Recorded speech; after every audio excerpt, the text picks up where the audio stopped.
Welcome back sa aking YouTube channel mga trops. Kung bago ka pa lang, please click the subscribe button at notification bell para lagi kang updated sa boxing news. So mga trops, sa post na inilabas ng official Facebook page na Cuadro Alas It's My Boy ay nagpost si Casimero na tila ba nagiging practical sa kung sino ang pupustahan. Walang nabanggit na pangalan sa post mga trops, ngunit obvious naman na ang undisputed title clash nila Marlon Tapales at Naoya Inoue ang tinutukoy dito. Ayon sa post ni Casimero ay hambog na daw kung hambog ang iisipin ng boxing fans sa kanya, ngunit real talk lang daw ito. Ayaw niya daw ng plastic at sinabi na susuporta naman siya sa kapwa Pilipinong boksingero, ngunit hindi daw ibig sabihin nito na ilalagay rin niya ang pera niya dito. Ibang usapan na daw kung pustahan na ang labanan. Naghamon din si Casimero sa comment section kung sino ang gustong tumalpak sa kanya. Sa mga trops na pupusta dyan para sa laban ni Naoya Inoue at Marlon Tapales, kanino nyo ilalagay ang pera nyo at bakit? Comment nyo lang, sagot nyo sa baba. Sa kabilang banda naman po ay nagbigay reaksyon si Pau Salud ng Pauka Sports YouTube channel sa post na ito ng Cuadro Alas It's My Boy Facebook page. Ayon kay Pau ay sa tingin niya ay hindi si Janriel Casimero ang nagpost nito sa page na nabanggit.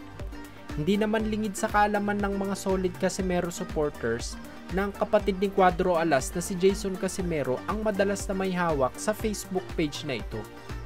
Parehas daw na boksingero si Casimero at Tapales kaya ayon kay Pau Salud ay alam ni Casimero kung anong mararamdaman ni Tapales patungkol dito. Magkabaro daw sila at dapat lang daw na magbigay suporta sila sa isa't isa. Kaya naniniwala si Pau na hindi na dapat pinopost ang mga ganitong bagay. Aminado naman si Pau Salud na talagang liyamado si Naoya Inoue kontra Marlon Tapales at may mga Pilipino din na parehas ang paniniwala patungkol dito.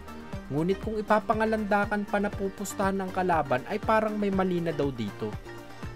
Kung iisipin kasi ay papano naman daw kung baliktad ang nangyari at may isang sikat na boksingero ang magsasabi na susuporta kay Cuadro Alas ngunit pupusta sa kalaban. Para kay Pau Salud ay dapat daw ay hindi na sinasabi ang mga ganitong bagay dahil imbis na makatulong ay nakakasira pa ito ng imahe ni Cuadro Alas kaya dapat daw ay huminahon na lamang. Dagdag pa niya ay dapat daw ay nag-i-inspire at nag-lift na lang tayo ng spirit ng Pilipinong boksingero at hindi na nag-i-encourage na pumusta pa sa kalaban. Kung sa business perspective naman ay okay lang naman daw na gawin ito ngunit sana lang daw ay behind the curtain na lamang ang mga ganitong klaseng transaksyon.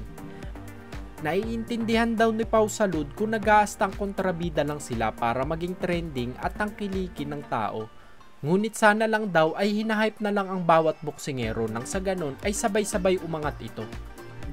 Kung nagustuhan nyo ang balita na yun mga trops, bigyan nyo naman ako ng isang suntok sa like button dyan. Yun lamang po at maraming salamat.